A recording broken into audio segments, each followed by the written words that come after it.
graça e a paz, irmãos, da parte do nosso Senhor Jesus Cristo. Nós estamos aqui para mais uma escola. Nós somos convidados a estar na presença de Deus. Você é muito bem-vindo, muito bem-vinda. Antes de começarmos, nós vamos orar. Vamos pedir a Deus que nos ajude, que coloque as suas palavras na nossa vida, em nome de Jesus. Pai querido, Pai amado, nós te louvamos, agradecemos ao Senhor por toda a boa dádiva que o Senhor coloca sobre as nossas vidas. Nós queremos te pedir que o Senhor entre na nossa casa, entre no nosso lar, para que sejamos abençoados através da tua palavra, em nome de Jesus. Amém. Amém. Louvado seja Deus. O texto do nosso tema hoje é o texto de Mateus 22. Mateus 22, a partir do verso 15. O tema da nossa aula é uma cilada para Jesus. Então, nós vamos estar lendo e compartilhando do texto bíblico. Mateus 22, a partir do 15, diz assim: Retirando-se os fariseus, consultaram entre si como surpreenderiam em alguma palavra, e enviaram-lhe discípulos juntamente com os herodianos, para dizer-lhes: Mestre, sabemos que és verdadeiro e que ensinas o caminho de Deus, de acordo com a verdade, sem te importar com quem quer que seja. Porque não olhas para a aparência dos homens. Diz-nos, pois, que te parece? É lícito pagar tributo a César ou não? Jesus, porém, conhecendo-lhes a malícia, respondeu: Por que me experimentais, hipócritas? Mostrai-me a moeda do tributo. Trouxeram-lhe um denário. E ele perguntou: De quem é esta efígie e inscrição? Responderam: De César. Então lhes disse: Dai, pois, a César o que é de César, e a Deus o que é de Deus. Ouvindo isso, se admiraram e, deixando-o, foram-se. É bem verdade que em toda a Bíblia, né, assim, nos textos de Jesus, vira e volta a gente encontra alguém tentando pegar Jesus numa situação difícil, né? Tentando fazer com que Jesus fale contra a lei ou fale contra as regras do lugar. Sempre teve alguém tentando fazer com que Jesus caísse, porque a verdade é que o povo não acreditava em Jesus. Não acreditava que Jesus era o Salvador. Não acreditava que Jesus era o Messias. Apesar dos milagres que Jesus fazia, muitos não acreditavam que ele realmente era o Filho de Deus. Então, isso era comum dos fariseus, dos estudiosos da época, os estudiosos da Bíblia, né, da palavra de Deus, dos escritos que existiam naquela época. Não era como hoje, que a Bíblia é totalmente montada, né? Hoje é um livro a Bíblia, mas tinha escritos, alguns escritos que ensinavam, né, a lei de Moisés, que ensinavam a história da criação e todas essas coisas que nós sabemos hoje, que está no livro que nós chamamos de Bíblia. Então, era muito comum que Jesus passasse por esses momentos de ser provado. Então, nesse texto, nós temos aqui a pergunta, né, e a resposta que vai nos direcionar a entender um pouco o porquê disso tudo.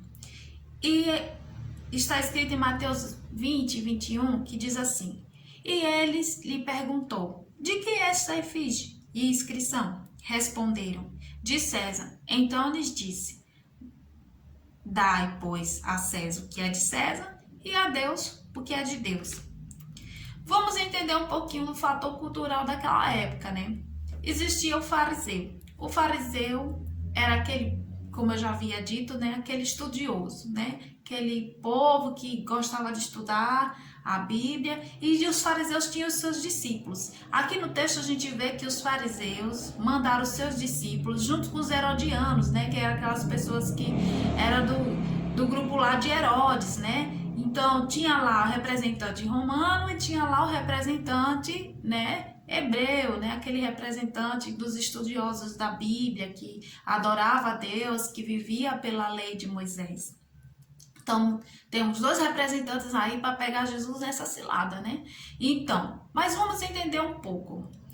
Os herodianos, sem dúvida, acreditavam no Império Romano, na força romana, acreditavam que realmente, né, o poder estava, né, no Império Romano e a força, e para eles, né, Herodes e todos os imperadores eram Deus sobre a vida do povo, né? Seja de qualquer povo, seja do povo hebreu, o povo de Deus, né? Que participava da lei, né, de Moisés, que cria em Deus, né? Nas histórias de Deus, ou sobre qualquer povo gentil, qualquer povo judeu, qualquer povo que tivesse ali, né? Os judeus, os hebreus, qualquer povo que tivesse ali era um povo sob o domínio, né, do Império Romano. Então, o Império Romano era o Deus. E existiam os fariseus, né, que nós já comentamos aqui quem eram.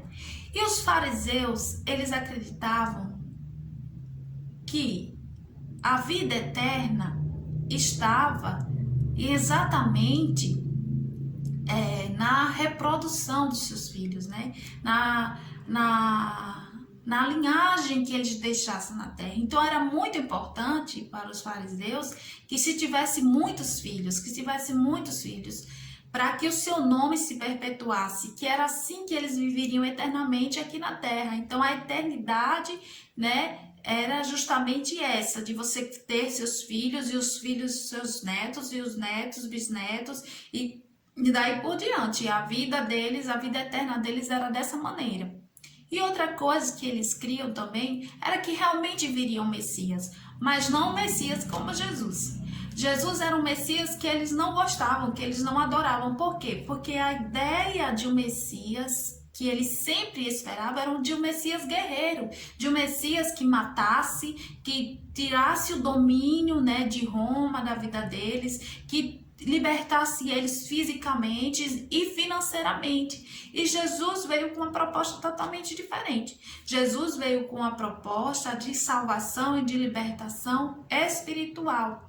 Jesus libertava, sim, os feridos, os enfermos, os pobres. Ele sempre estava libertando alguém, sarando alguém, mas o mais importante para Jesus não era nem o fato dele salvar a vida da pessoa, a vida física, mas era o perdão de pecado que garantiria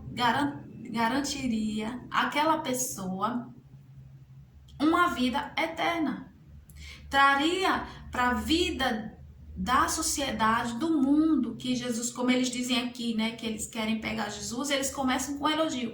Ah, o Senhor não vê quem é, não faz acepção de pessoa, né? O Senhor não procura saber quem é aquela pessoa. O Senhor realmente abraça a todos sem perguntar de onde vem, quem é e para onde vai. Então eles chegam com esse elogio, né, para perto de Jesus. Só que o interesse deles era justamente acabar com Jesus, acabar com o projeto de Jesus de salvação e de ressurreição, porque eles não acreditavam que Jesus era o Messias, justamente pelas coisas que eu aqui falei. Então eles jogam, né, uma cilada para Jesus. Qual é a cilada? Primeiro, ele tinha dois caminhos para ir. Deve-se pagar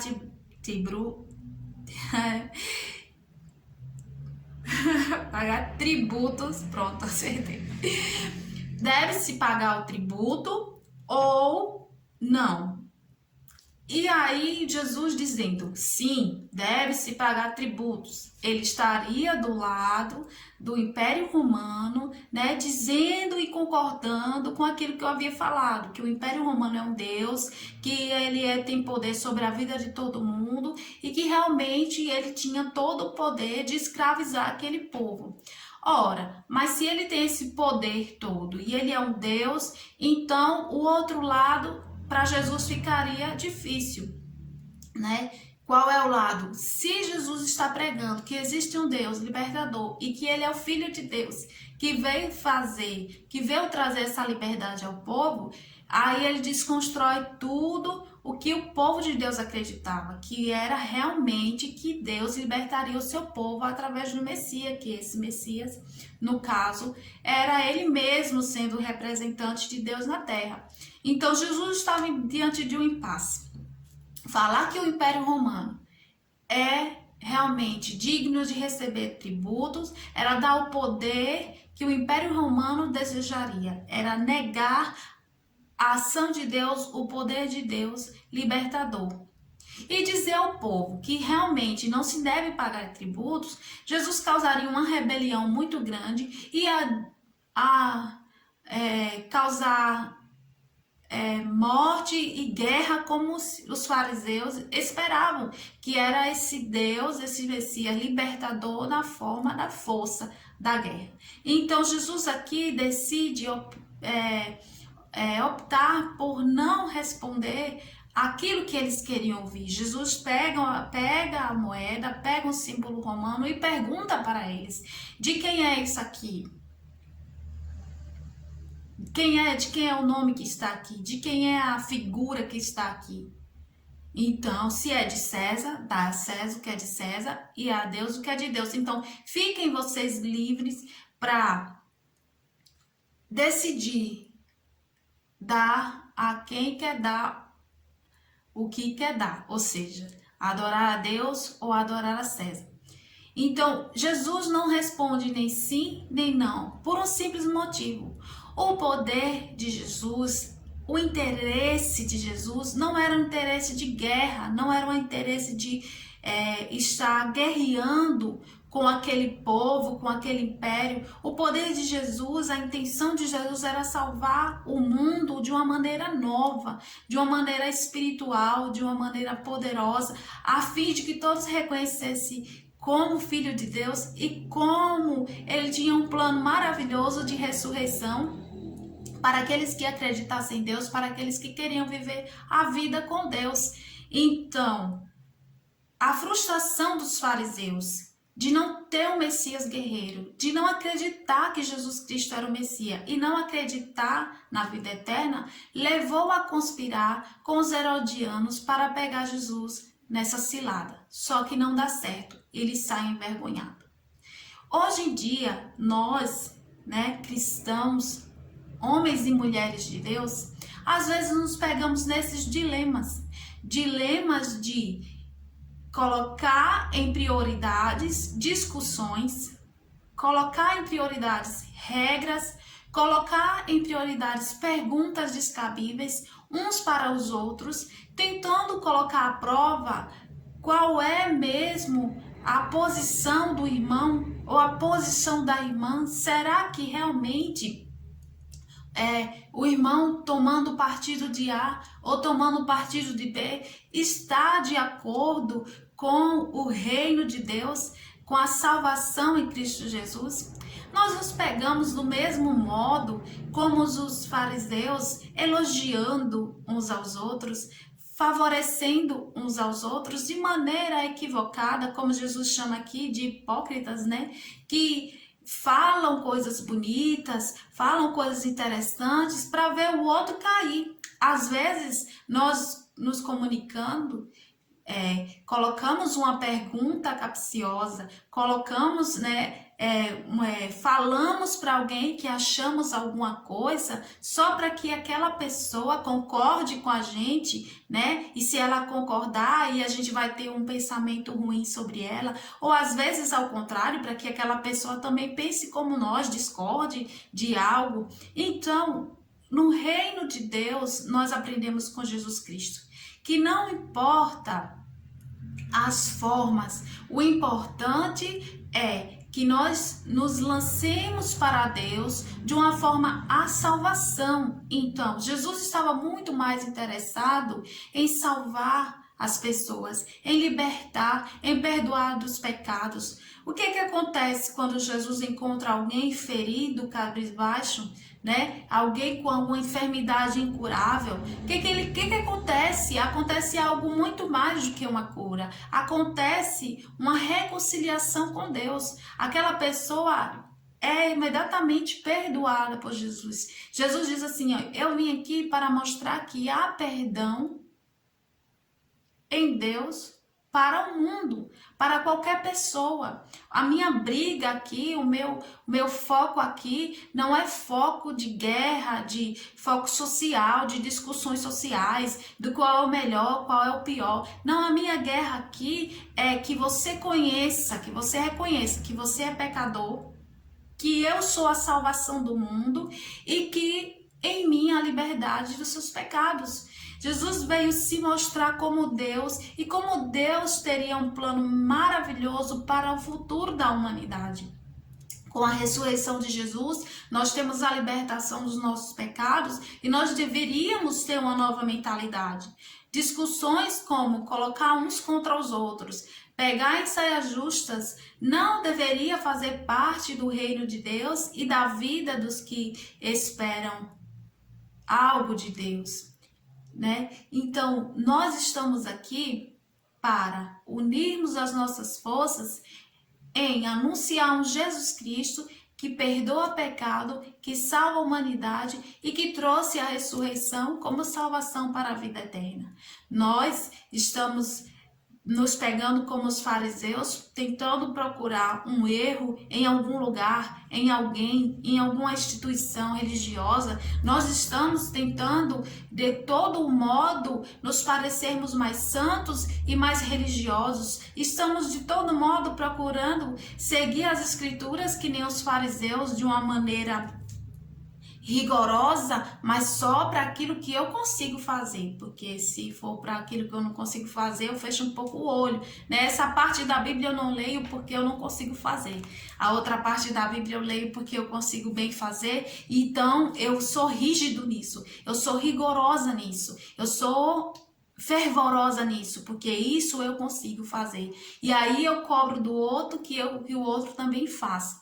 Na verdade, as ciladas não são nada agradáveis e nada gentis. Na verdade, nós precisamos viver como Jesus nos ensinou, em amor ao próximo, ajudando ao nosso irmão, estendendo a mão. E o maior plano de Jesus, né, durante as nossas vidas, durante a humanidade, é a salvação. E a salvação se dá através de perdão de pecado.